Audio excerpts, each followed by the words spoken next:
샬롬. 오늘도 주님의 은혜를 사모하며 예배의 자리로 나아오신 모든 성도님들을 환영하고 축복합니다. 함께 기도하겠습니다. 찬양받기에 합당하신 우리 주 하나님, 우리를 예배의 자리로 불러주시니 감사합니다. 하나님 안에서 한 형제 자매된 우리가 함께 예배할 수 있음이 큰 은혜이며 기쁨임을 고백하는 찬양의 시간 되도록 인도하여 주옵소서. 주님 주신 기쁨과 사랑으로 함께 찬양하고 함께 지어져가는 시간 되게 하옵소서. 예수님의 이름으로 기도드립니다. 아멘.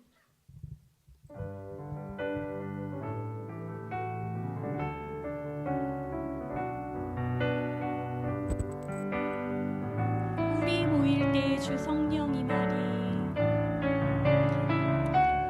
우리 모일 때 주 성령이 말이, 우리 모일 때 주 이름 높이리.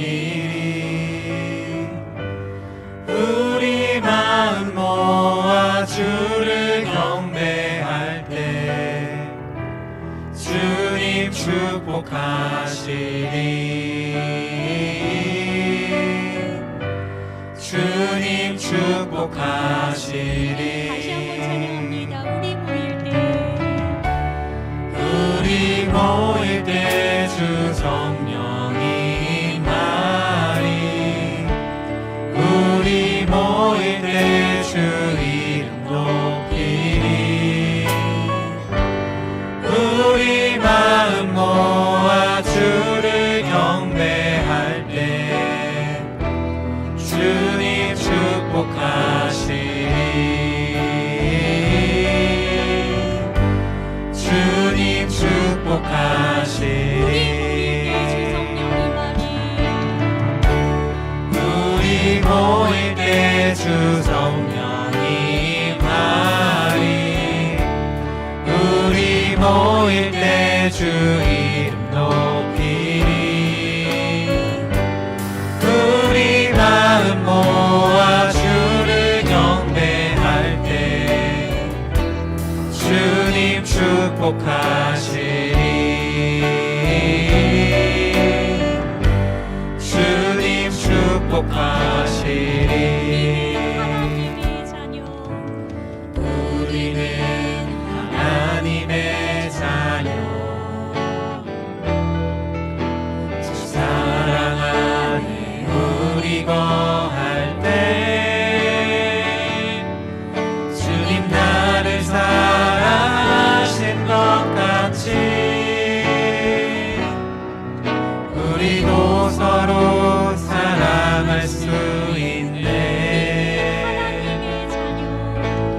우리는 하나님의 자녀, 주 사랑 안에 우리 거할 때 주님 나를 사랑하신 것 같이 우리도 서로 사랑할 수 있네. 하나님 안에서 우리 서로 이어져 주가 거하실 성전이 되네. 모든 윗돌 되신 예수와 하나 되게 하신 성령 안에 함께 지어져 가네. 우리는 주의 몸된 교회, 뭐든지 제가 하나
하신 성령 안에 함께 지어져 가네. 하나님 안에서 우리 서로 이뤄져 주가 거하신 성전이 되네. 깃돌 대신 예수와 하나 되게 하신 성령 안에 함께 지어져 가네. 함께 이 길을 걷게 하신 하나님께 감사 찬양 올려드립니다. 아멘. 네, 우리 함께 박수 치면서 찬양하겠습니다.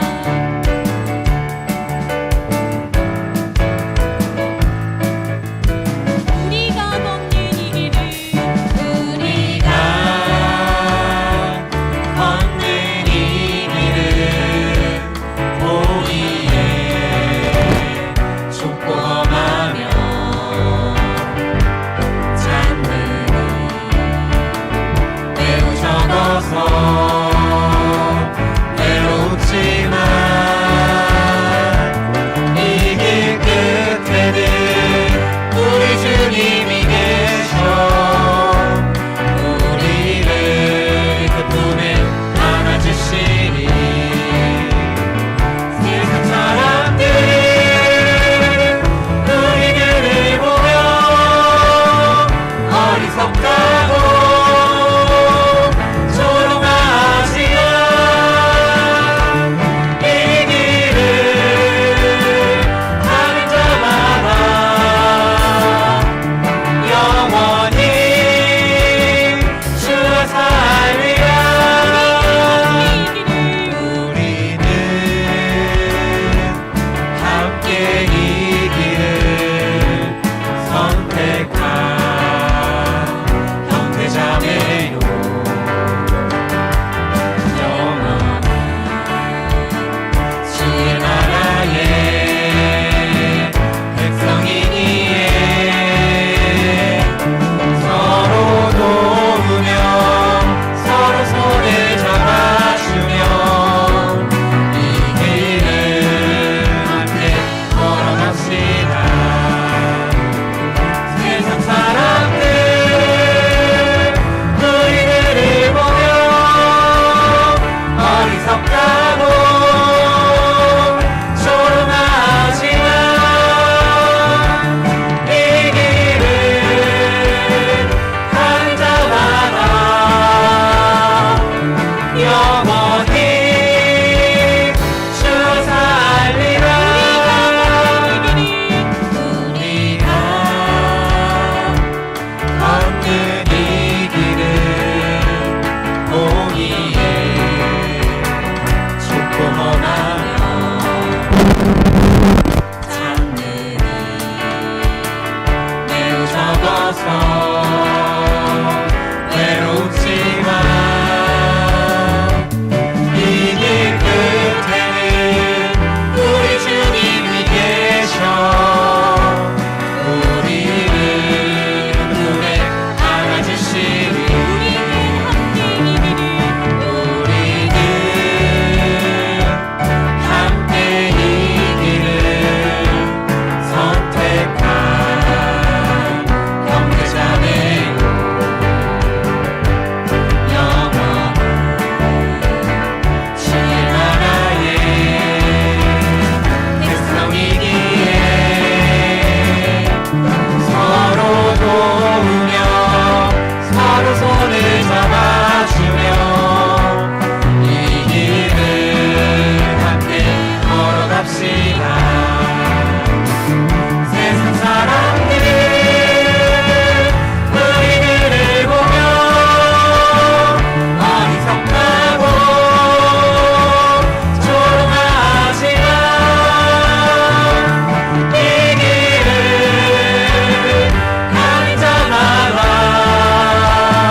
함께 손잡고 가세. 조금 느리고 어려울지라도 주님 부르신 그 감격 붙잡고 손잡고 함께 가세. 우리 함께 손잡고 가세. 때론 더디고 힘겨울지라도 주님 부르실 그날을 향하여 손잡고 함께 가세. 우리가 함께 걷는 이 길에 함께 하실 하나님께 영광의 박수 올려드리겠습니다.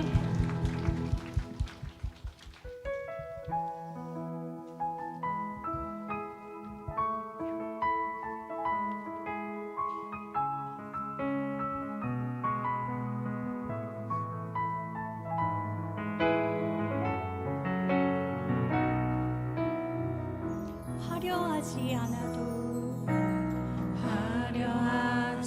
않아도 정결하게 사는 삶, 가진 것이 적어도 감사하며 사는 삶, 내게 주신 작은 힘 나눠주며 사는 삶, 이것이 나의 삶의 행복이라오.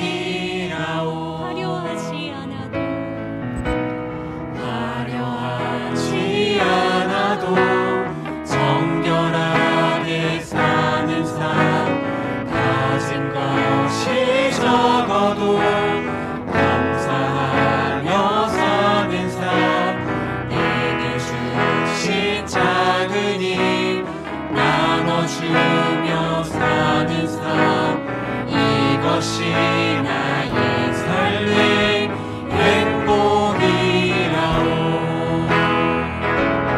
이것이 행복이라오. 세상은 알 수 없는 하나님 선물, 이것이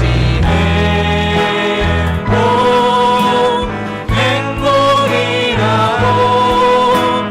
하나님의 자녀로 살아가는 것, 이것이 행복이라오.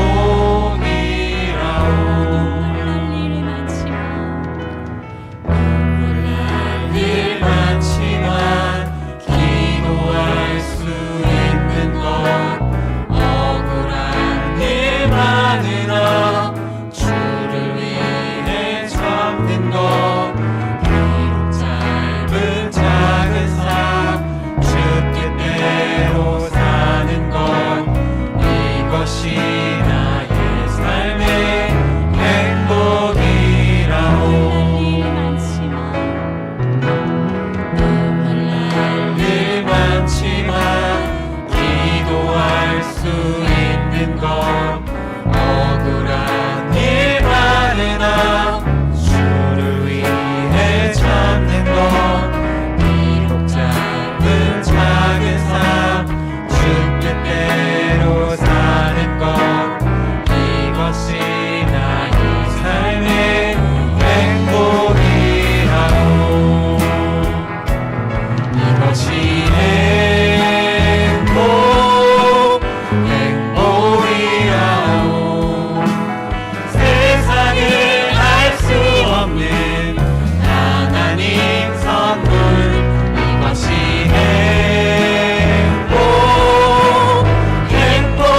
행복이라오. 하나님의 자녀로 살아가는 것, 이것이 행복이라오. 이것이 행복이라오. 세상은 알 수 없는 하나님 선물, 이것이 행복이라오. 하나님의 자녀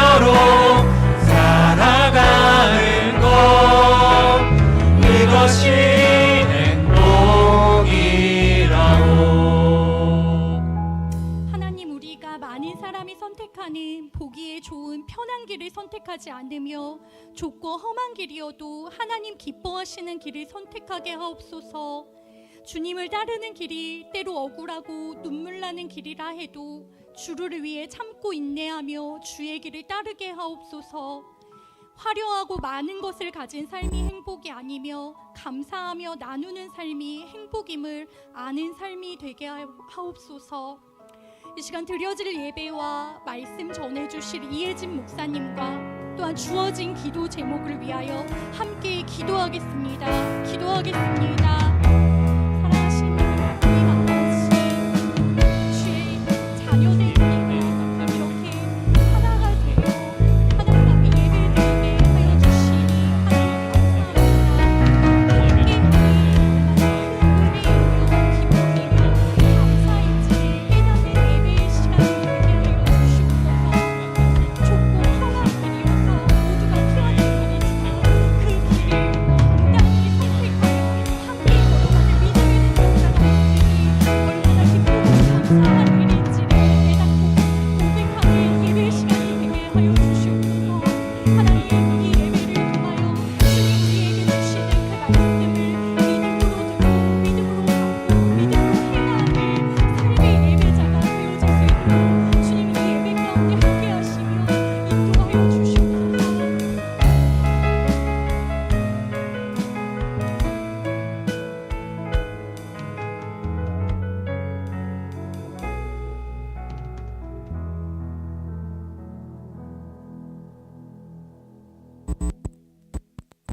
네, 우리 다 함께 묵도하심으로 주일 저녁 예배 하나님 앞에 드립니다.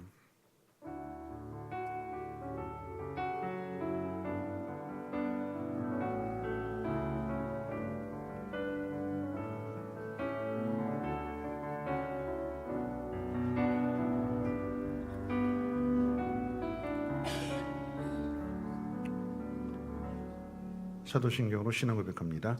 전능하사 천지를 만드신 하나님 아버지를 내가 믿사오며 그 외아들 우리 주 예수 그리스도를 믿사오니 이는 성령으로 잉태하사 동정녀 마리아에게 나시고 본디오 빌라도에게 고난을 받으사 십자가에 못 박혀 죽으시고 장사한 지 사흘 만에 죽은 자 가운데서 다시 살아나시며 하늘에 오르사 전능하신 하나님 우편에 앉아 계시다가 저리로서 산자와 죽은 자를 심판하러 오시리라.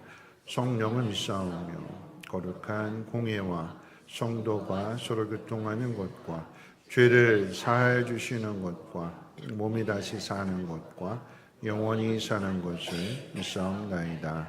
아멘. 찬송 569장, 통일 찬송으로 442장 찬송 후에 박은숙 권사님 기도해 주시겠습니다.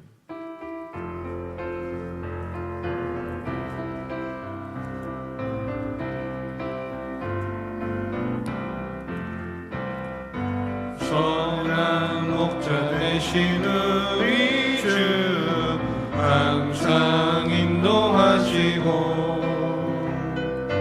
푸른 풀밭 좋은 곳에서 우릴 먹여주소서. 선한 목자 구세 주여 항상 인도하소서. 선한 목자 구세 주여 항상 인도하소서. 양의 문이 되신 예수여 우리 영접하시고 길을 잃은 양의 무리를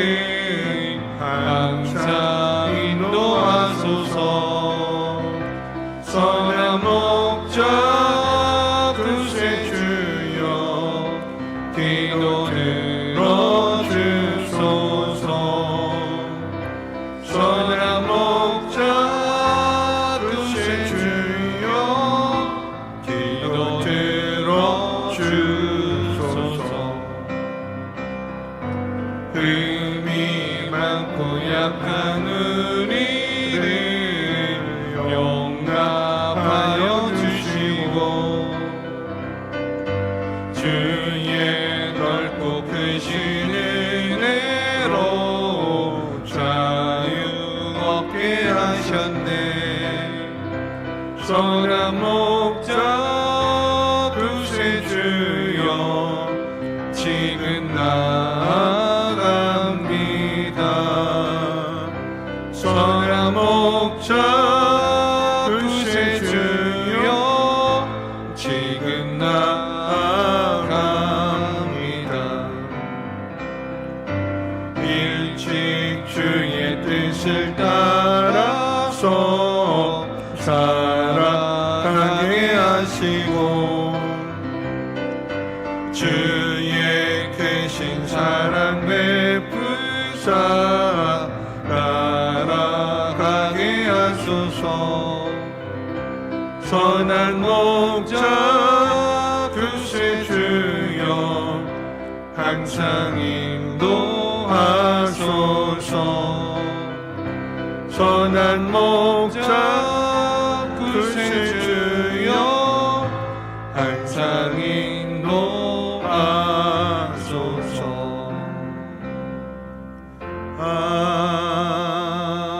아멘.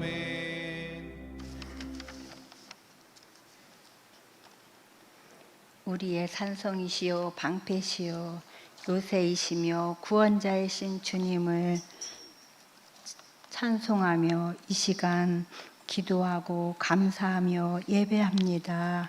부족하고 연약한 자녀들이 한자리에 모였으니 우리를 긍휼히 여기시고 수차례의 죄도 깨닫고 회개하면 용서해 주시고 좋은 것으로 채워주시는 주님, 이 시간 주의 은혜를 구하고 기도합니다. 이 시간 악한 사단이 틈 못하게 지켜주시고 우리는 아버지의 은혜 아니고는 살아갈 수가 없음을 고백하오니 아버지의 뜻 가운데 생각하고 바라고 계획하게 하옵소서. 그래서 저마다의 상황과 처지가 조금씩 다를지라도 힘든 상황을 바라보는 우리의 마음이 주의 뜻을 알아가며 상황을 이겨내게 하옵소서. 주님의 때를 묵묵히 잠잠히 기다리며 기도하는 사명자의 역할을 잘 감당하여 주위의 사람들에게 도움이 되며 기감이 되는 삶으로 주님께 영광이 되게 하옵소서. 말로만 사랑한다고 하면 간지러움이 되고 울리는 꽹과리와 같다고 말씀하셨으니 진정으로 사랑을 담은 마음은 행함으로 상대에게 힘이 되고 의류가 될 수 있사오니 이 시간만큼은 깨닫고 작게라도 행함을 다짐하는 결단의 예배 시간이 되게 하옵소서. 좋은 씨앗을 뿌리고 좋은 열매를 거두는 주의 자녀들이 되도록 도우시고 주님이 주시는 지혜와 능력 안에서 할 수 있을 때 미루지 않고 최선 다해 살아가는 아름다운 순례자가 되게 하옵소서. 이 시간 말씀을 전하시는 담임 목사님 영육간에 강건케 하시고 말씀으로 사랑으로 성도들을 이끌어 가시기에 부족함 없게 하시며 어린아이부터 장년부에 이르기까지 믿음 안에서 사랑으로 지켜내게 하옵소서. 올 한 해 교회의 행사들도 주님의 은혜 안에서 잘 마칠 수 있도록 지켜주시고 젊은이들이 꿈을 꾸고 그 꿈을 이루어갈 수 있도록 은혜를 베풀어 만남과 형통의 복을 체험하게 하옵소서. 그래서 간증하고 싶은 사연들이 많아지게 하옵소서. 우리 교회의 부교육자이신 목사님, 부목사님, 전도사님 가정 지켜주시고 사역 잘 감당하실 수 있도록 건강과 평안을 허락하여 주옵소서. 성도님들 가정도 우리 주님 균형 잡힌 삶으로 지켜주시고 믿음 안에서 온 가족이 하나 되게 하옵소서. 이 시간 구하지 못한 것도 채워주시기를 바라고 하늘나라를 목표로 삼고 최선을 다해 기도하고 사랑하며 살아내기를 소망하며 우리 죄를 대속하신 주 예수 그리스도의 이름으로 기도드립니다. 아멘.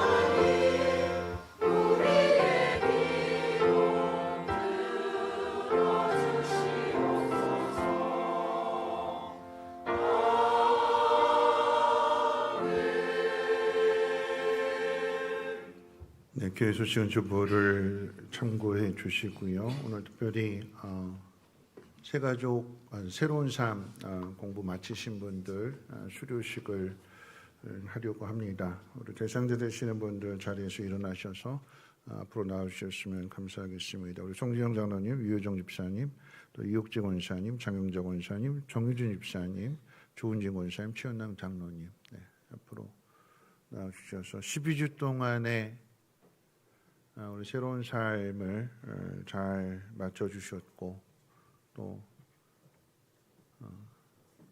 생명의 삶도 그렇지만 새로운 삶에도 시험이 있었는데 시험들도 다 이렇게 잘 통과해 주셔서 참 이렇게 감사를 드리고 여러분 이제 우리가 목자 되는 그 과정 중에 5가지 그 공부를 다 마치셔야 돼요. 지금 이제 우리 교회는 이제 첫 걸음 뛰었기 때문에 여기 계신 분들은 이제 2번째 코스를 이제 마친 거죠. 생명의 삶, 새로운 삶, 그다음에 이제 확신의 삶, 경건의 삶, 하나님을 경험하는 삶 이렇게 계속해서 말씀을 배워가면서 이제 하나님의 사람으로 훈련해 가는 것입니다. 12주 동안의 과정을 잘 마치셨기 때문에 수료증을 드리도록 하겠습니다. 이름 송재영, 위에 사람 본교회 새로운 삶 2기 모든 과정을 마쳤으므로 이 증서를 수여합니다. 2026년 5월 17일 대한예수교 장로회 성민교회 이혜진 목사. 네, 수고하셨습니다.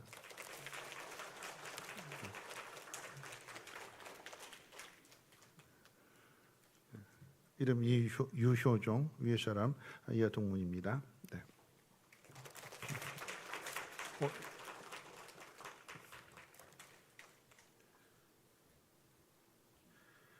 이름 이옥재, 이하 동문입니다.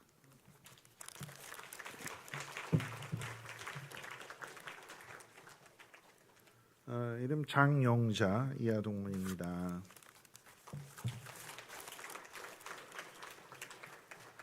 네. 이름 정유진, 네, 축하합니다. 이하 동문입니다. 네. 이름 조은진, 네, 축하합니다. 이하 동문입니다.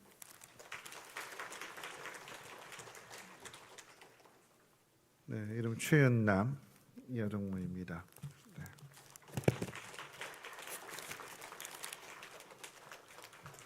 네, 차렷 뒤로 돌아주시고요. 이렇게 2번째 어려운 고시를 패스했는데 우리 목원에서 뭐 이렇게 다른 뭐 특별히 준비한 거 없으세요? 네, 다음에 미리 뭐 이렇게 미리 드렸나요? 네, 그래서 다음에는 우리 이렇게 새로운 삶이든 또 생명의 삶이든 수료할 때는 함께 축하해 주셨으면 좋겠습니다. 인사드릴 텐데 배운 대로 새롭게 잘 살겠습니다 하는 마음으로 인사하겠습니다. 차렷 격려, 네, 큰 격려의 박수 부탁드리겠습니다. 네. 너무 자세한 내용들은 이제 주보를 참고해 주시고요. 아직 생명의 삶은 현재 이제 진행 중에 있습니다. 여러분 이제 교회에서 하는 이 생명의 삶은 가장 기본적으로 왜 예수를 믿어야 되는지 기본적인 내용을 가르쳐 드리고 새로운 삶은 한 단계 좀 더 성장해서 이제 예수를 믿게 되었으면 이제 하나님을 기쁘시게 하는 삶이 무엇인가 배워가면서 이제 결단하는 그런 코스거든요. 그다음에 이제 뭐 경건의 삶은 하나님과 나와의 관계에 대한 이야기인 거고 그러면서 개인의 영성을 훈련해 가는 것입니다. 주보에 나와 있지 않습니다만 그 5월 22일부터 돌아오는 금요일부터 이제 해성교회 화성에 있는 해성교회에서 또 평신도 세미나를 합니다. 그래서 이번에는 우리 목자 되시는 분들 8분이 가시게 됐어요. 그러니까 항상 성민교회는 이 전통을 가정교회 전통을 깨트리는데 원래 한 교회당 4분씩만 가게 되는데 영광교회에서 10분 받아주셨잖아요. 그리고 또 해성교회도 원래 4분 거기는 20명 모집이거든요. 20명 모집하는 데 있어서 다른 게 딱 막아놓고 김영수 우리 교회 오셨던 김영수 목사님께서 해성교회 목사님에게 부탁을 드려서 성민교회는 좀 빨리 좀 평신도 세미나 경험을 해야 되기 때문에 8명 그래서 가게 되셨습니다. 그리고 참고로 7월 달과 8월 달에는 다시 또 8월 달에 은광교회에서 또 한대요. 2번째. 그러니까 안양 은광교회도 있고 또 천안 아사 제자교회도 있고 9월달에 우리 교회 오셨던 전주 기쁨 넘치는 교회 김영주 목사님 교회에서도 이렇게 평신도 세미나가 있습니다. 가 보셔야 되는 거예요. 직접 가 보셔야 가정교회가 이런 거구나, 목장이 이런 거구나, 그리고 신앙생활 하는 것이 섬기는 것이 이런 거구나라고 하는 것을 직접 보고 도전도 받게 됩니다. 백문이 불여 일견입니다. 여러분 순종은 거기서부터 하는 거예요. 여러분이 좋은 목자가 되셔야 그 목장이 행복해지게 되고 목원들이 잘 성장하게 됩니다. 많은 관심들 가져주시고 평신도 세미나에 참여해 주시기를 바라겠고요. 아울러 이제 다음 주 주일에도 광고를 하겠지만 끝나고 나면 좀 우르르 몰려가지 마시고 인사도 좀 하시고, 제가 막 축도 끝나고 내려가면 벌써 안 계세요. 왜 이렇게 빨리 가시는 걸까요? 왜죠?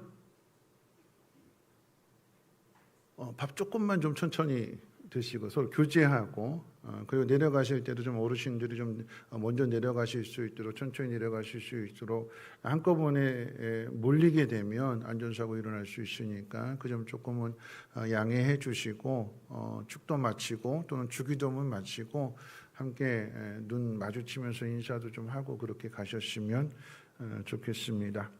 하나님 말씀 보도록 하겠습니다. 하나님 말씀은 사도행전 21장 17절 말씀부터 36절까지 보시겠습니다. 사도행전 21장 17절 말씀부터 36절까지 한 절씩 교독으로 읽겠습니다. 예루살렘에 이르니 형제들이 우리를 기꺼이 영접하거늘 그 이튿날 바울이 우리와 함께 야고보에게로 들어가니 장로들도 다 있더라. 바울이 문안하고 하나님이 자기의 사역으로 말미암아 이방 가운데서 하신 일을 낱낱이 말하니 그들이 듣고 하나님께 영광을 돌리고 바울더러 이르되 형제여 그대도 보는 바에 유대인 중에 믿는 자 수백 명이 있으니 다 율법의 영성을 가진 자라. 내가 이방에 있는 모든 유대인을 가르치되 모세를 배반하고 아들들에게 할례를 행하지 말고 또 관습을 지키지 말라 한 다음을 그들이 들었도다. 그러면 어찌할꼬 그들이 필연 그대가 온 것을 들으리니 우리가 말하는 이대로 하라. 소원한 네 사람이 우리에게 있으니 그들을 데리고 함께 결례를 행하고 그들을 위하여 비용을 내어 머리를 깎게 하라. 그러면 모든 사람이 그대에 대하여 들은 것이 사실이 아니고 그대도 율법을 지켜 행하는 줄로 알 것이라.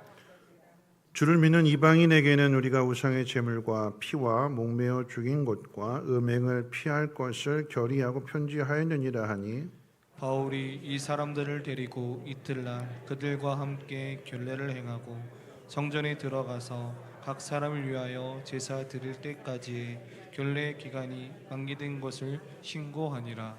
그 이래가 거의 참에 아시아로부터 온 유대인들이 성전에서 바울을 보고 모든 무리를 충동하여 그를 붙들고 외치되 이스라엘 사람들아 도우라.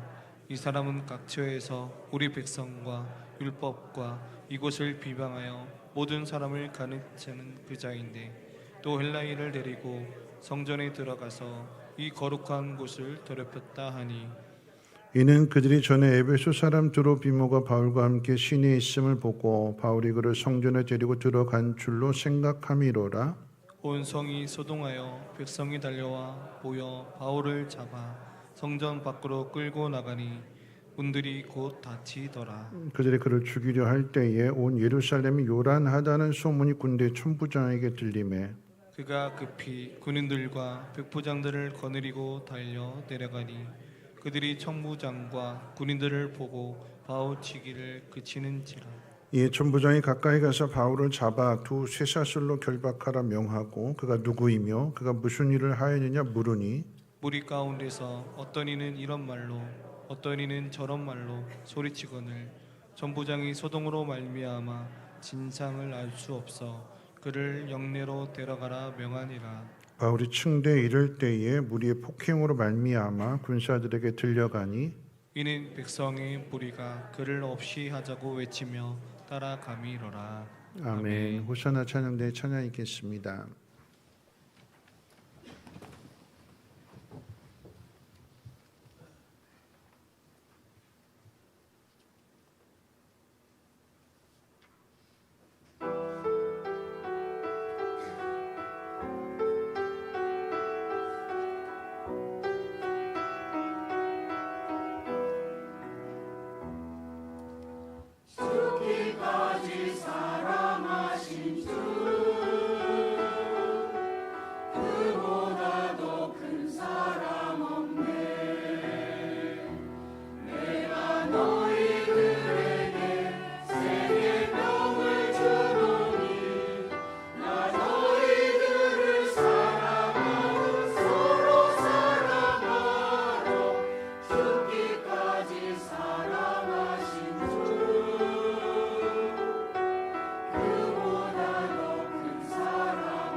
내가 사랑함으로 나의 계명 지키라. 나 너희들을 사랑하듯 서로 사랑하라. 죽기까지 사랑하신 주, 그보다 더 큰 사랑 없네.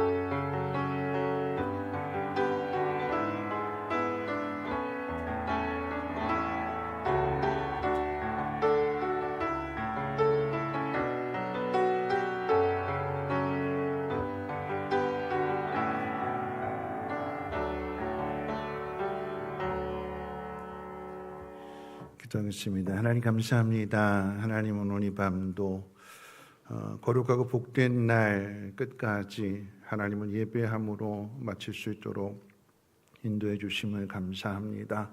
우리 행하는 모든 일들 속에서 하나님 영광 받아 주시고 마음의 생각도 하나님 원하시는 뜻을 따라갈 수 있도록 우리의 마음을 넓혀 주시고 생각을 넓혀 주시고 길을 넓혀 주시옵소서.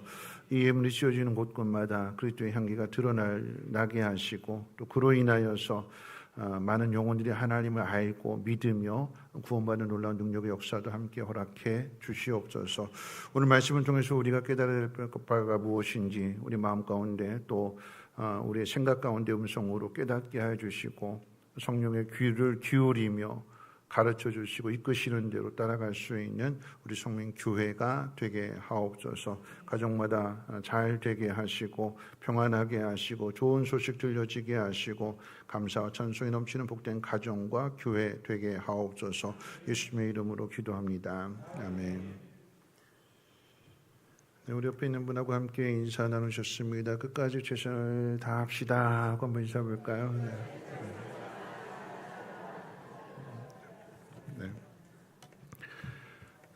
바울에 대한 이야기, 이제 이방인의 사도로 부름을 받고 복음을 전하는 과정 속에서 이제 결국 이제 계속해서 사도행전을 이제 설교하다 보니까 이제 결국 그 이야기입니다. 반복되는 이야기일 수 있는데 바울이 복음을 전하는데 두 가지로 나타나게 되죠. 뭐냐면 예수 믿는 사람들이 생겨나서 그럴 때 이제 위로가 되는 거고, 근데 반대로 바울이 참 고난을 많이 당하고 핍박을 많이 당하게 됩니다. 복음을 전했는데 그 복음 때문에 고난을 당하게 되는 이야기. 오늘 이제 한번 세 가지로 한번 생각해 볼 거예요. 오늘 본문 말씀을 가지고 첫 번째는 이제 바울의 진심입니다. 우리가 성경을 통해서 바울이 어떤 사람인지, 무엇을 하는지 우리는 성경으로 인해 다 알잖아요. 그렇죠? 다 아는 이야기지만 바울이 어떤 사람인가, 바울의 진심이 무엇인가를 먼저 한번 생각해 보고, 세상이, 두 번째는 이제 그런 세상이 바울을 오해하고 왜곡하고 핍박하고, 그게 두 번째 모습이에요. 바울은 정말 진심으로, 그리고 누구보다도 열심히 진실하게 복음을 전했는데 받아들이는 사람들이 왜곡되게 받아들이고 오해하고, 그로 인해서 고난을 가하게 되는, 핍박하게 되는 그런 내용. 마지막 세 번째, 그런 모습 속에서 우리가 깨달아야 될 것은 무엇이고 결단해야 될 것은 무엇인지를 한번 생각해 봅니다. 먼저 이제 바울의 진심인데, 바울은 복음 이방인들의 사도로 부름을 받았지만 이방인들에게 복음을 전한다고 해서 유대인들을 멸시하지 않습니다. 너희가 예수님을 십자가에 못 박아 죽였다. 너희가 죄인들이다. 십자가의 원수다. 바울이 예수를 믿고 나니까 예수를 죽인 유대인들을 증오하고 미워하고 복음을 외면하는 것이 아니라, 여러분, 바울은 이방인들에게 가서 복음을 전하면서도, 선교지 가서 열심히 복음을 전하면서도 가장 먼저 유대인에게 복음을 전하겠다라고 하는 그 원칙을 철저하게 지켰습니다.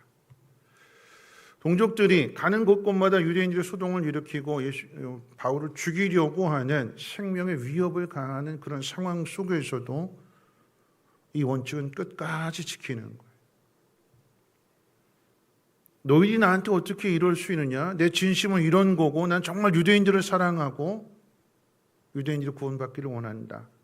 그 마음을 알아주지 않는다고 해서 서운해하고 섭섭해하고 원칙을 깨트리는 것이 아니라, 바울은 유대인들에게 가장 먼저 복음을 전한 그 원칙을 어떤 상황 속에서도 철저하게 지킵니다. 그래서 회당에 가서 가장 먼저 가서 회당을 찾는 이유도 뭐냐면, 유대인들에게 복음을 전하기 위해서 선 유대인 후 이방입니다. 이 원칙을 잘 지켰어요. 그런데 계속해서 이제 가는 곳곳마다 고난이 오잖아요. 핍박이 오고 소동을 일으키게 되고 돌에 맞아서 죽은 줄 알고 버려지게 되는 그런, 그러니까 죽을 고비를 수도 없이 많이 넘기게 됩니다.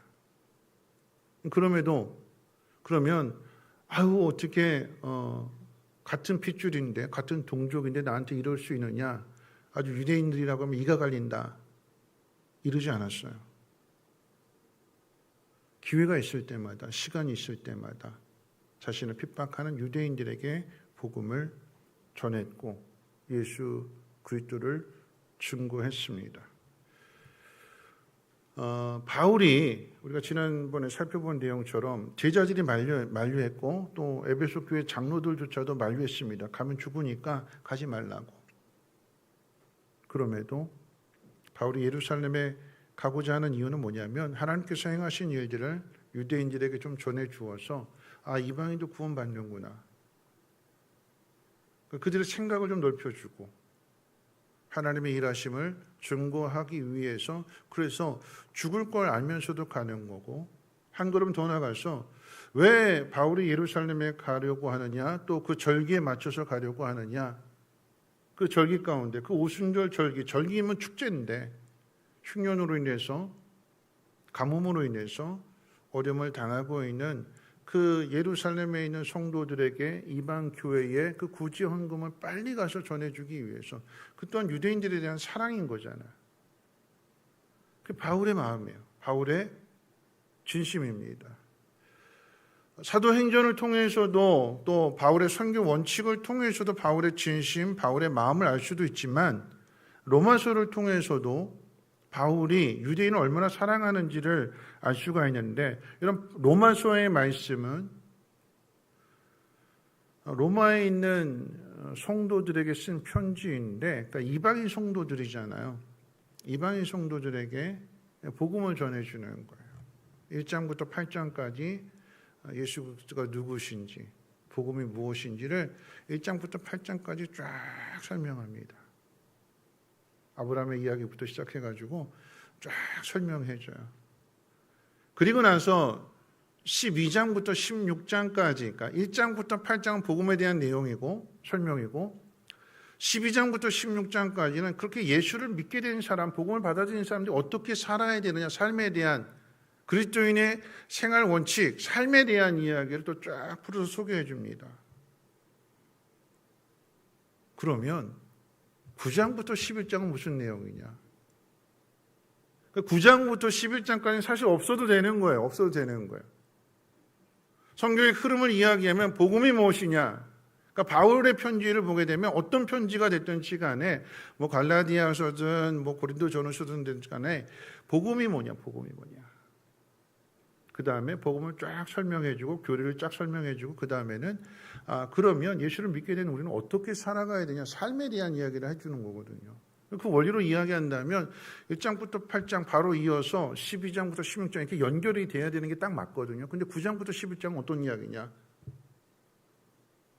이방인들에게 이렇게 이야기하는, 그럼 유대인들은 어떻게 되느냐? 그거 설명해 주는 거예요. 유대인 구원 받을까요? 못 받을까요?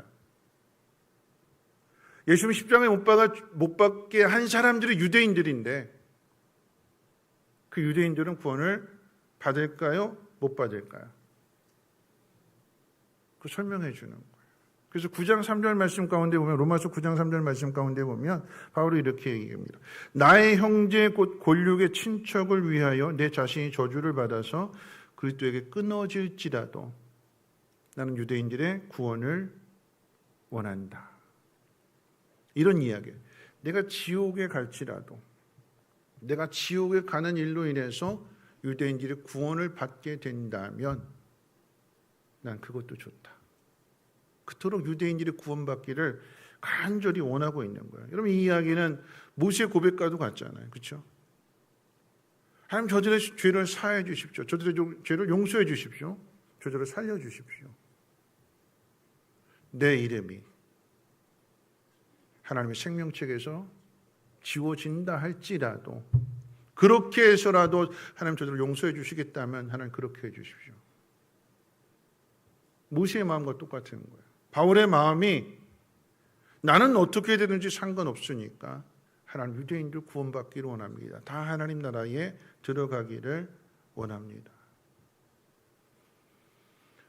로마서 11장의 말씀 가운데 보면 이 유대인들을 향해서 그들이 복음을 거부한 거잖아요. 예수님, 하나님께서 아들을 보내주셨는데 유대인들이 그 아들 예수 그리스도를 십자가에 못 박은 거잖아요. 하나님께서 이제 이방인들에게 구원의 문을 여시고 이방인들을 구원받게 하나님 백성 만드시는데, 그럼 유대인들은 어떻게 되는 거냐? 바울이 아주 기가 막히게 설명해요. 뭐라고 설명하냐면, 복음이, 구약 시대에는 복음이, 그러니까 하나님의 사랑이, 하나님 율법이 유대인들에게만, 이스라엘 백성들에게만 주어졌잖아요. 유대인들에게 말씀을 맡기신 이유는 뭐냐면, 유대인들이 그 율법을 말씀대로 순종하고 잘 살아서 하나님께 이렇게 하나님께서 이렇게 복 주신다라고 하는 것을 하나님 알지 못하는 사람들에게 보여주고 나타내주고 전해주어라. 그게 이스라엘 백성의 사명입니다. 근데 안 했잖아요. 안 하잖아요. 문을 걸어 잠궜잖아요. 우리끼리만 복 받겠다고 하잖아요.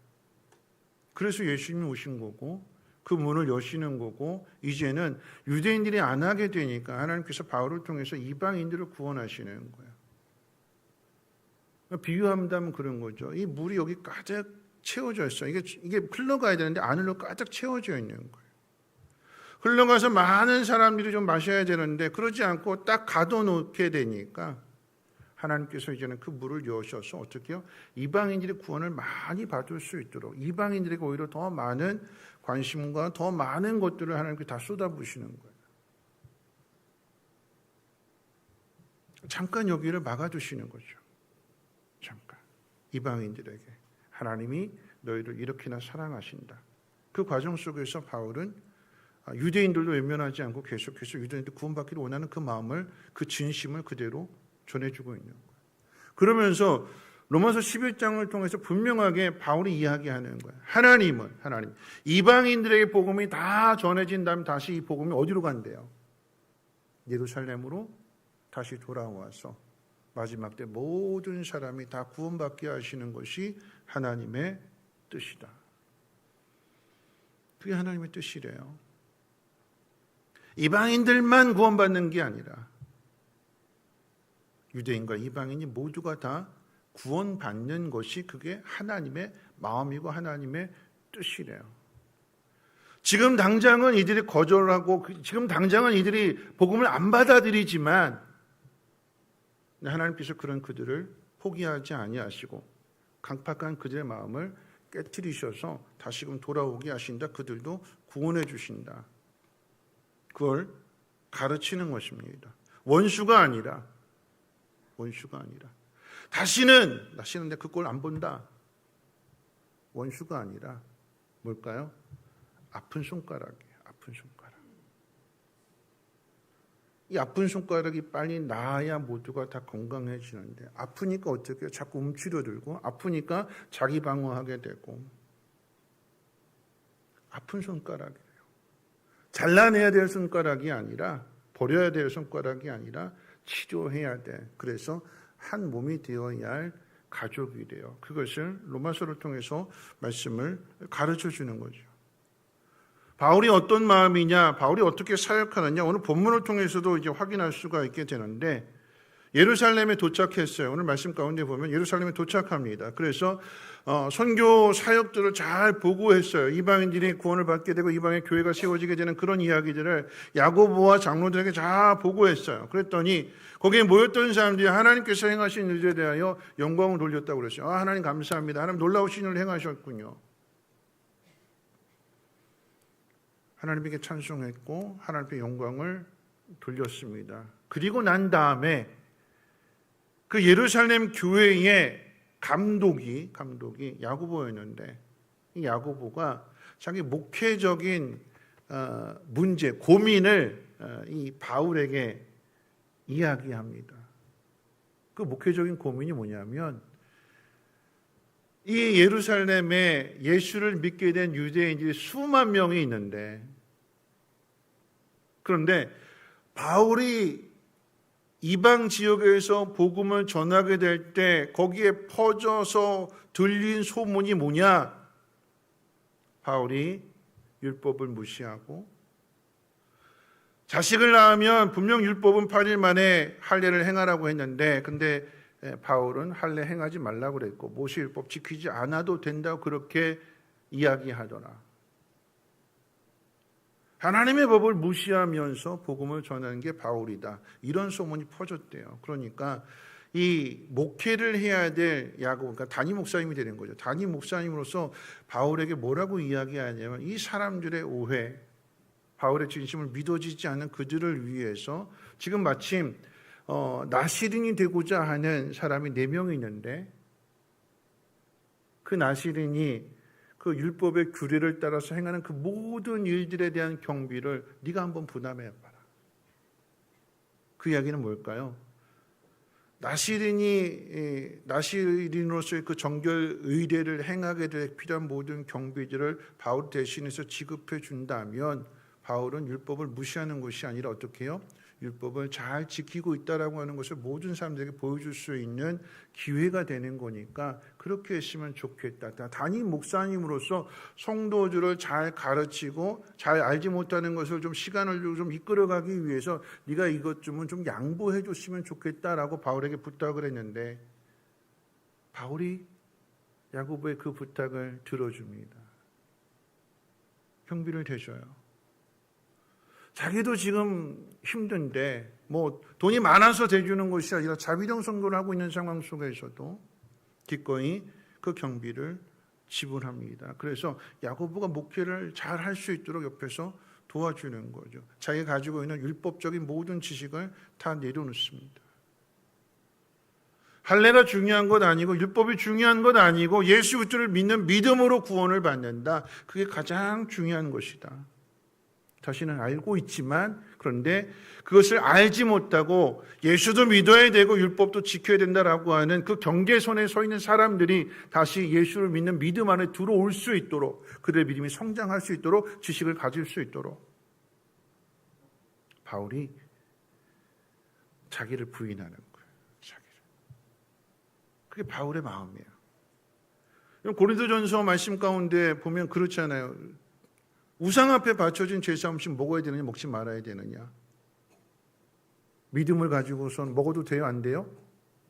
먹어도 되는 거죠. 근데 바울이 뭐라고 그랬어요? 먹는데요? 안 먹는데요? 안 먹는데요. 왜 안 먹을까요? 믿음이 연약한 자들이 그 일을 해서 시험받게 될 것을 생각해서 나는 먹지 않겠다.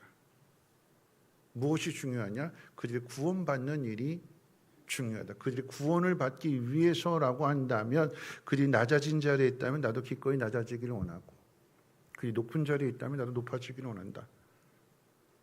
앉으나 서나 자나 깨나 바울의 마음은 그들의 영혼이 구원받는 것, 하나님께서 우리에게 향하신 그 구원을 이루어가는 것, 그게 바울의 진심이고 바울의 마음입니다.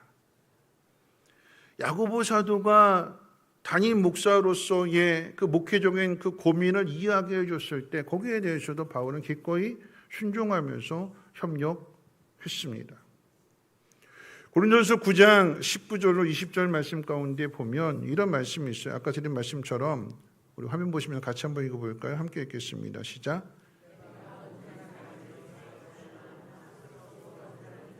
적이 된 것은 더 많은 사람을 얻고자 함이라. 더 많은 사람을 얻기 위해서, 율법 아래 있지 않고 자유함을 가지고 있는데, 그런데 더 많은 사람을 얻기 위해서 기꺼이 율법 아래로 순종하는, 율법 아래 있는 자 같이 그대로 똑같이 되어지는, 그렇게 하는 이유는 뭐냐? 율법 아래 있는 자들을 얻기 위함이라. 그게 바울의 진심이에요. 바울이 그렇게 사역했습니다. 그러면 사람들이 그 바울의 진심을 알아줘야 되는 거죠. 아, 바울이 이런 사람이구나. 우리가 오해했구나. 우리가 잘못 생각했었구나. 우리가 직접 바울을 겪어보지 않고 그저 사람들이 전해주는 그 말만을 듣고 함부로 바울을 판단했었구나. 자기 생각을 바로잡아야 되는데 오늘 본문의 이야기는 그렇지 않더라라고 하는 거죠. 자기 자신을 부인하며 복음의 자유까지도 깨트리면서 동족을, 유대인들을 배려했던 그 이 바울의 선한 마음, 그 선의는 무참히 짓밟혀지게 됩니다. 오늘 말씀 가운데 보니까 아시아에서 온 사람들, 오늘날로 이야기하면 터키 지역에서 온 사람들이, 유대인들이 바울을 향해서 이 사람은 이스라엘과 율법을 무너뜨리는 사람이다. 그리고 뭐라고 이야기하냐면 오늘 말씀 가운데 성전에는 이방인이 들어갈 수 없는데 헬라인들을 데리고 들어와서 성전을 더럽혔다. 그러니까 뒤에 그게 아니다라고 하는 것이 정정됐잖아요. 이 사람들이 오해했어요. 추측한 거죠. 바울이 헬라인들과 함께 왔기 때문에 분명 이렇게 하나님 율법을 무시하는 그라고 생각하니까 당연히 들어가 있을 것이라고, 헬라인들을 데리고 들어갈 수 생각해서. 오해잖아요. 오해. 그 오해한 내용 가지고 핍박하는 거고, 오해한 내용을 가지고 지금 바울을 붙들어서 죽이려고 하고 있는 상황입니다. 그럼 바울이 여기에 대해서 자신이 가지고 있는 힘이나 권력이나 쉬운 말로 세상에 사람들이 이용하는 백을 이용하지 않아요. 바리새인이고, 그리고 무엇보다도 사내들은 공회원이었기 때문에 아는 사람들, 뭐 줄을 댈 수 있는 사람들 찾으면 얼마든지 찾을 수 있어요. 근데 바울은 백을 사용하지 않습니다.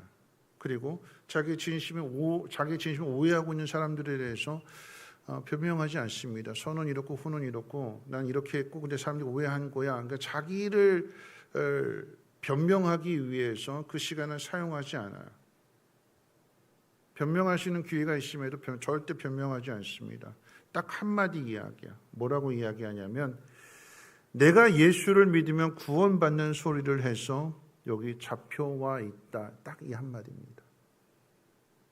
내가 한 것은 예수 믿으면 구원받는다. 난 이 말밖에 전하지 않았다. 내가 이 말을 전했더니 지금 내가 여기 잡혀와 있다. 바울이 백을 사용하면 얼마든지 백을 사용할 수 있습니다. 말로 이기지 못해서도 아닙니다. 자신을 변명하고 상대를 설득시켜서 해결될 문제가 아니기 때문에 여러분 복음은 설명과 설득으로 이루어지는 게 아닙니다. 세상은 진리와 생명을 알지 못할 뿐만 아니라 이 진리와 이 생명이 되는 하나님 말씀을 거부하잖아요. 그들을 변화시킬 수 있는 것, 그들을 구원할 수 있는 그 길은 십자가의 길 밖에는 없대요. 그래서 바울이 그 십자가를 지는 것입니다. 그래야 설명이 되고 그래야 하나님의 능력을, 하나님의 사랑을 드러낼 수 있고 나타낼 수 있는 거예요. 십자가의 사랑에 대해서 아무리 하나님 우리를 위해서 이렇게 행하셨노라고 아무리 이야기를 하고 설명해서 될 문제가 아니래요. 바울이 직접 이 고난을 통해서 십자가를 지는 거래요. 그래야 그곳에서 일하시는 하나님의 능력을, 그 십자가를 통해서 죽음을 부활로 바꾸시는 그 하나님의 능력을 나타낼 수 있대요. 그걸 보고 믿는 거예요. 우리가 예수를 믿는다라고 하는 것, 복음을 전한다라고 하는 것, 하나님의 나라를 이루어간다, 영혼을 구원한다, 설명을 잘해서 아니면 그 사람에게 내가 가지고 있는 모든 것들을 다 나누어 주어서 친절을 베풀어서 그게 아니래요. 구원은 뭐로 말미암아 이루어질까요? 십자가입니다. 십자가. 오늘 바울이 겪고 있는 이 상황을 선한 마음이었고 옳은 일을 행했고 누구보다도 열심히 복음을 전했고 그 결과가 무엇이냐? 이 바울의 선한 마음을, 바울의 진심을 세상이 알아주지 않더라라고 하는 얘기야. 그리고 오히려 이런 바울을 붙잡아서 죽이려고 한다라고 하는 것입니다. 그게 뭘까요? 그게 십자가의 길이잖아요.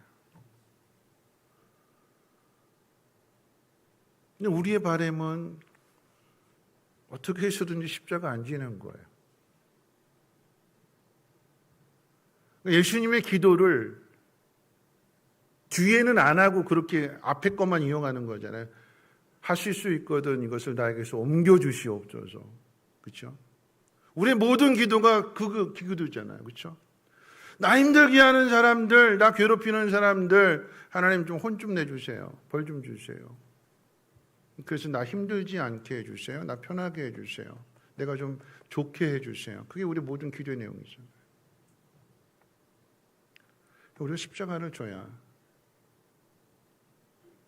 우리가 십자가의 길을 가야 그리고 그 자리에 있어야 하나님 거기서 부활의 능력을 나타내 주시고 하나님의 사랑을 전해 주시고 우리 영혼을 구원해 주시는 거예요. 그게 부활이잖아요. 여러분 십자가를 지신 예수님이 얼마나 멋있는지 한번 보세요. 예수님 십자가상에서 자신의 억울함을 풀어달라고 기도하지 않으셨습니다. 나를 죽이려고 하는 저들에게 하나님 천벌을 내려주십시오. 옛날 사극 버전으로 하면 통촉하여 주시옵소서 뭐 이렇게 하지 않으셨어요. 예수님 얼마나 멋지게 기도하셨어요? 어떻게 기도하셨죠? 그럼 저들의 죄를 용서해 주십시오. 그럼 뭐라고 얘기했을까요? 저들이 알지 못해서 그럽니다. 예수님의 기도를 잘 들어보세요. 저들이 알지 못해서 그럽니다. 예수님을 죽이려고 하는 사람들이 그렇게 행동하는 이유가 뭐냐? 하나님을 알지 못해서. 하나님 믿는다고 하는 사람들인데 하나님의 마음을, 하나님의 사랑을, 하나님의 계획을 알지 못해서 저럽니다. 뒤집어서 이야기해 볼게요. 그러면 예수님은 어떤 모습일까요? 하나님을 아는 모습이죠. 하나님을 아는 예수님은 십자가를 지십니다. 하나님 알지 못하는 사람들은 그 예수님을 십자가에 못 박아 죽이려고 합니다. 그건 어떻게 해서 이루어질까요? 예수님을 십자가에 못 박아 죽이려고 하는 사람은 하나님의 원수잖아요. 십자가의 원수입니다. 근데 그들이 구원을 어떻게 얻게 되죠? 하나님을 아는 예수님이 그들을 위해서 십자가를 지심으로 그들의 구원이 이루어지는 거예요. 여러분 잘 보세요. 아주 중요한 이야기입니다. 이사야서 53장 5절과 6절 말씀을 같이 한번 읽어볼까요? 같이 한번 읽겠습니다. 화면 보시고 시작. 그가 찔림은 우리의 허물 때문이요 그가 상함은 우리의 죄악 때문이라. 그가 징계를 받음으로 우리가 평화를 누리고 그가 채찍에 맞음으로 우리가 나음을 얻었다. 우리가 나음을 얻게 되고 우리가 구원받는 것은 누구 때문이라고요? 예수님이 징계를 받으시고 채찍에 맞으심으로.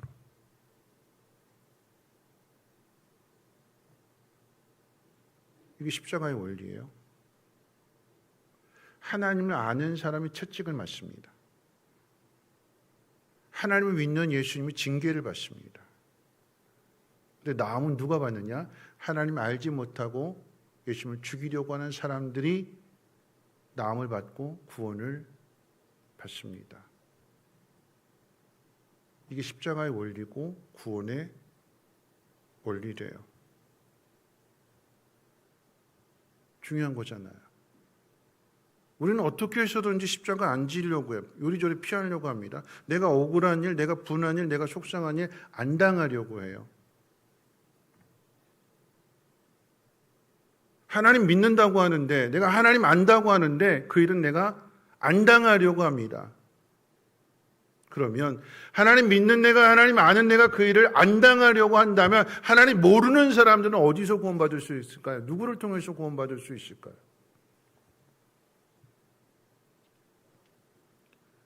하나님 믿는 사람이, 하나님 아는 사람이 그 사람을 대신해서 채찍에 맞고 그 사람을 대신해서 징계를 받고 그리고 그 속에서 하나님 내 억울함을 풀어주십시오. 내 이 분함을 풀어주십시오. 그런 기도가 아니라 예수님의 기도는 저들의 죄를 용서해 주십시오. 알지 못해서 그럽니다. 구원은 뭐냐? 알지 못했던 사람들이 하나님을 알게 된 게 구원이잖아요. 아, 하나님 나를 이렇게 사랑하셨구나. 그걸 누구를 통해서 안다고요? 하나님 아는 사람이 그 사람을 대신해서 징계를 당하고 그 사람을 통해서 죄가 무엇인지를 드러내는 그 하나님을 믿는 그 사람을 통해서 이 사람이 구원받게 되는 거예요.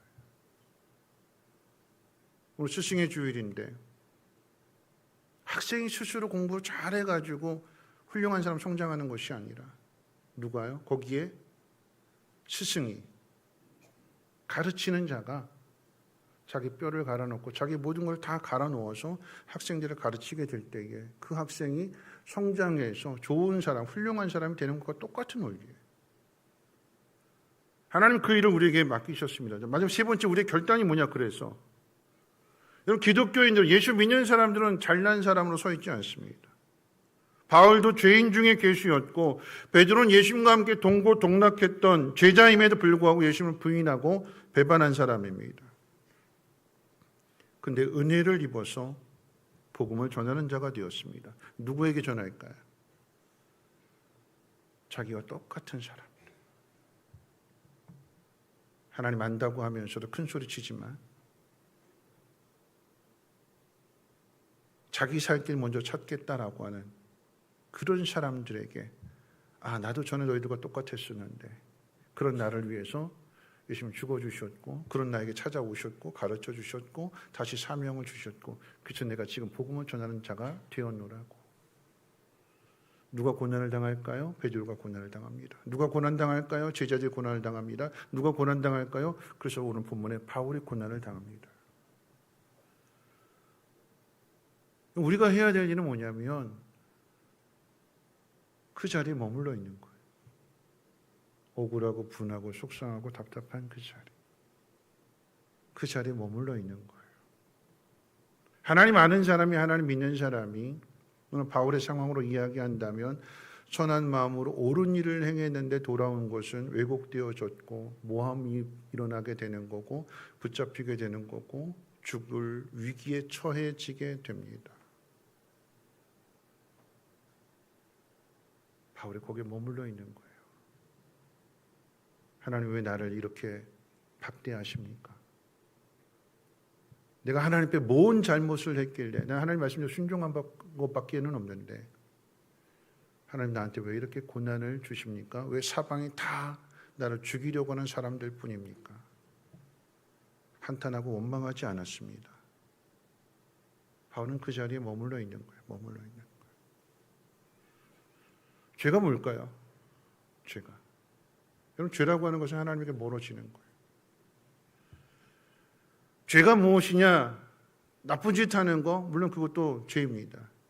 근데 로마서 9장 말씀을 통해서 바울이 14장 13절로 23절 말씀을 통해서 바울이 죄에 대해서 정의할 때 뭐라고 이야기하냐면 믿음을 따라 행하지 않는 것이 죄라고 정의했어요. 우리는 다시 말하면 믿음을 따라서 해야 된다라고 하는 거죠. 그 믿음이 뭘까요? 내게 주어진 상황들 속에 그런 거예요. 쉽게 설명하면 스승의 주일이니까 여러분 목장의 목자들 한번 생각해 보세요. 여러분 목장에 말 잘 듣는 순종 잘하는 사람들만 있습니까? 아니면 말 안 듣는 사람들도 있습니까? 말 안 듣는 사람도 있잖아요. 고난은 누구 통해서 올까요? 말 잘 듣는 사람을 통해서 고난이 올까요? 말 안 듣는 사람들을 통해서 고난이 올까요? 비방하고 비판하고 모함하고 흉보고 이런 것은 말 잘 듣는 사람들이 지어내는 말들일까요? 말 안 듣는 사람들이 지어내는 말일까요? 말 안 듣는 사람들이 지어내는 거예요. 자, 그러면 여러분들이 해야 될 건 뭘까요? 하나님 이해 좀 쏙 빼서 좀 다른 데 옮겨주세요. 그래야 될까요? 하나님 그렇게 하지 않으신대요. 하나님이 하시는 일은 뭐냐면 보세요. 부모와 자녀를 묶어주십니다. 스승과 학생을 묶어주세요. 목자와 목원을 묶어주십니다. 그 안에 묶임 속에 어떤 사람들이 있을까요? 말 잘 듣는 사람들만 있을까요? 예수 믿는 사람과 예수 믿지 않는 사람을 묶어주세요. 그 속에서 예수 믿는 사람, 그 묶임 속에서 예수 안 믿는 사람 때문에 예수 믿는 사람이 오히려 고난을 당하게 되고 욕 먹게 되고 핍박 당하게 되고 그게 세상이래요. 믿음은 뭘까요? 거기 머물러 있는 거예요. 그 자리에 있는 거예요. 그 자리를 버티는 거예요. 내가 욕먹고 억울하고 답답하고 열받고 속상한 그 상황들을 버텨내고 그 자리에 있는 거예요. 그럼 그 억울함 누가 풀어주신다고요? 하나님 풀어주신대요. 억울함을 푸는 일은 내 일이 아닙니다. 설명하고 설득시키고 오해를 다시 잘 설명해 주어서 그 오해를 불식시키는 그 일은 내가 할 일이 아니라 하나님이 하시는 일이에요. 구원은요, 예수 안 믿는 사람과 예수 믿는 사람이 묶임을 받은 가운데 예수 믿는 사람이 옳은 모습을 보여주었고 안 믿는 사람 대신해서 채찍에 맞았고 그 억울함을 감수했기 때문에 그 모습을 보고 이 사람이 깨닫고 변화되는 게 구원이에요. 그게 우리의 사명이래요. 우리 결단이 무엇이냐? 하나님, 나에게서 이 잔을 좀 옮겨주십시오가 아니라 그 길을 걸어가는 것. 그래야 그 길을 통해서만 구원받을 수 있기 때문에, 그 길을 통해서만 하나님의 사랑이 무엇인지를 알기 때문에. 말씀 마칠 텐데요, 하나님 이에 대해서 우리에게 두 가지를, 예수님이 이에 대해서 두 가지를 약속해 주셨어요. 요한복음 14장 12절과 13절 말씀 읽고 마칠 텐데, 요한복음 14장 12절 말씀 같이 한번 읽어볼까요? 시작. 내가 나를 믿는 자는 내가 하는 일을 그도 할 것이요 또한 그보다 큰 일도 하리니 이는 내가 아버지께로 감이라. 나를 믿는 자는 내가 하는 일을 할 거다. 예수님을 정말 믿는 사람은 열심히 하는 일을 할 것이고 그보다 더 큰 일을 한대요. 믿으십니까? 그럼 그 자리가 어디 자리래요? 십자가의 자리래요. 그 자리에 머물러 있어야 나를 통해서 하나님의 구원을, 하나님의 능력을 하나님이 나타내 주신대요. 13절이죠. 13절도 읽어볼까요? 함께 읽겠습니다. 시작. 너희가 이는 아버지로 하여금 아들로 말미암아 영광을 받으시게 하려 함이라. 네, 너희가 내 이름으로 구하는 것은 무엇이든지 다 해주신대요. 무엇이든지가 중요하잖아요. 그렇죠? 하나님 집 좀 넓은 집 주세요. 하나님 자녀들 잘 되게 해주세요. 좋은 대학 가게 해주세요. 좋은 직장 가게 해주세요. 그거 구하는 걸까요? 아니요. 예수의 이름으로 구한다고 그랬잖아요. 그럼 예수의 이름으로 구하기 위해서는 예수님이 이 땅에 오셔서 그 치욕스러운 십자가를 지셨고 그 속에서 기도하셨어요. 예수의 이름으로 기도한다라고 하는 것은 우리에게 주어진 그 모든 삶의 환경들 속에서 예수님의 마음을 아는 거예요. 그리고 그곳에서 예수님의 마음을 가지고 예수의 이름으로 기도하면 그것은 무엇이든지 다 이루어진대요. 여러분이 있는 그 자리, 내가 있는 그 억울함, 분함, 마음대로 되어지지 않는 그 모든 상황들 속에서 우리가 경험해야 되는 것은 예수님의 마음입니다. 목자들이, 교사들이 그 묶여진 관계 속에서 그 예수님의 마음을 아는 거예요. 뺀질뺀질거리는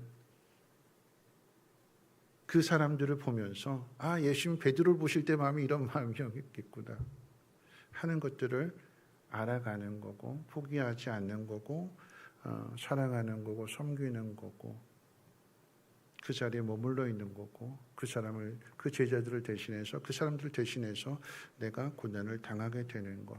그래서 그들이 나음을 얻게 되는 게 학생과 제자의 관계이고, 선생님과 제자의 관계이고, 또 부모와 자녀의 관계이고, 목회자와 성도의 관계가 되는 것입니다. 오늘 여러분의 자리가 어떤 자리가 됐든지 간에 그 자리에서 십자가를 질 수 있는 우리 모두가 되시기를 주님의 이름으로 부탁을 드립니다. 기도합니다. 좋으신 하나님 아버지 감사합니다. 믿음이라고 하는 것은 하나님의 뜻대로 사는 것이 믿음이라고 그랬습니다. 하나님, 우리의 자리가 어떤 자리일지라도 그 속에서 우리가 매를 맞음으로 또 억울한 일을 당함으로 인하여 알지 못하는 사람들이 하나님의 사랑을 보게 하시고 하나님의 능력을 깨달으며 저들이 구원받게 되는 놀라운 역사가 이루어지게 도와주시옵소서. 이 귀한 사명 감당하며 나가는 모든 사람들에게 하나님의 위로와 또 하나님의 축복이 넘치게 하옵소서. 감사드리며 모든 말씀 예수님의 이름으로 기도합니다. 아멘. 오늘 찬송 바꿔서 오늘 예배 전에 드렸던 찬송 우리가 걷는 이 길은 함께 찬양하고 우리 기도하고 주기도문을 마치겠습니다. 오늘 말씀 생각하면서 힘든 길이지만 함께 가기를 원합니다. 우리가 걷는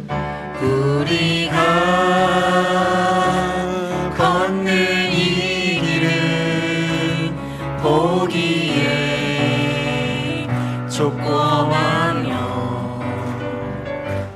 잔능이 매우 적어서